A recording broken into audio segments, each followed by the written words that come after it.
दोस्तों, आज की इस कहानी को सुनने के बाद मैं आपको यह नहीं कहूँगा कि आप आईएएस या फिर कलेक्टर बन जाओगे, लेकिन हाँ, मैं इतना ज़रूर दावा कर सकता हूँ कि इस कहानी को सुनने के बाद आपको प्रेरणा बहुत ही ज़्यादा मिलेगी। तो पुराने समय की कहानी है। एक राजा था।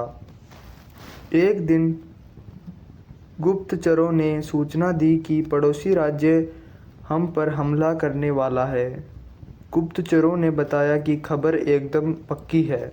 सिर्फ 3 दिनों के भीतर पड़ोसी राज्य अपने विशाल सेना के साथ हम पर हमला कर देगा और उनकी सेना इतनी बड़ी है कि उनका सामना करना बहुत मुश्किल है। राजा बेहद चिंतित हो गया, परेशान हो गया। राजा ने तुरंत सभा बुलाई और सभी लोगों से सलाह मांगी कि अब हम लोग का मरना तय है।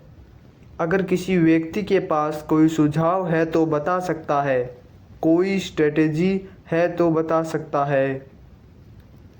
राजा के चतुर मंत्री ने कहा, अब जब जान पर बात आ गई है तो इसका एकमात्र उपाय है कि हमें आज ही, अभी ही, इसी वक्त ही पड़ोसी राज्य पर हमला कर देना चाहिए।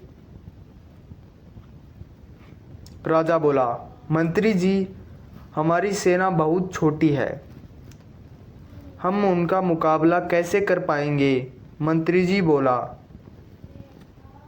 पड़ोसी राज्य अभी युद्ध के लिए तैयार नहीं है।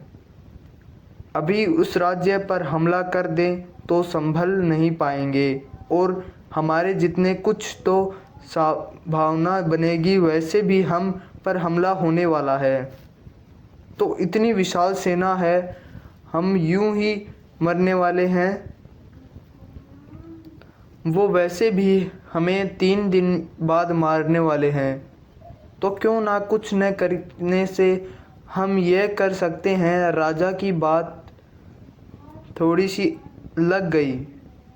उसने तुरंत अपनी सेना को तैयार होने का आदेश दिया और उस राज्य के नागरिक ने भी सेना के साथ जुड़कर युद्ध में चले गए। पड़ोसी राज्य जो था, वहां तक पहुंचने से पहले एक पुल पार करना होता है। एक पुल था, तो जैसे ही वह सेना पुल पार करके उस राज्य में घुस गए तो राजा ने कहा, हम अपने पड़ोसी राज्य में घुस चुके हैं। यह जो पुल है, इस पुल को जिला दो और जलाने के बाद सेना को बोल दिया, हमारे पास अब एक और कोई ऑप्शन नहीं सिवाय लड़ने के। अब हम या तो लड़ के जीत लें या फिर हमें यहाँ पर मर जाएं। हमारे पास भागने का कोई ऑप्शन नहीं है। सभी सैनिक अपनी पूरी क्षमता के साथ में लड़े और पड़ोसी राज्य की बड़ी सेना को उन्होंने हरा दिया। इस एटीट्यूड के साथ में ही कि हमारे पास कोई और ऑप्शन नहीं है।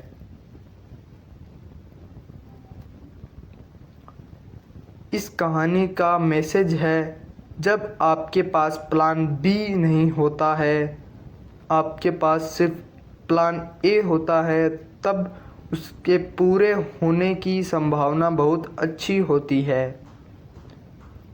जब आपके पास में एक रास्ता सिर्फ एक होता है कि ये अगर नहीं किया तो मर जाएंगे, बर्बाद हो जाएंगे, तो संभावना बढ़ जाती है उसमें कामयाब होने की।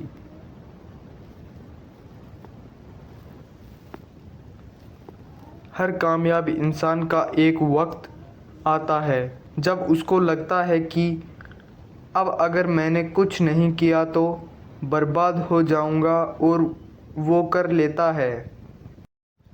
तो दोस्तों, इस कहानी से आपको क्या सीख मिलती है, हमें यह कमेंट में बताना। और इसी तरह की वीडियो और कहानी सुनने के लिए हमारे चैनल को सब्सक्राइब कर दीजिए, ताकि ऐसी ही कहानी आपके पास सबसे पहले पहुंच सके। और ऐसी ही प्रेरणादायक कहानियां हमारे चैनल पर उपलब्ध हैं, तो जाके उनको भी आप लोग देख सकते हैं। मिलते हैं अगली कहानी में, तब तक के लिए धन्यवाद।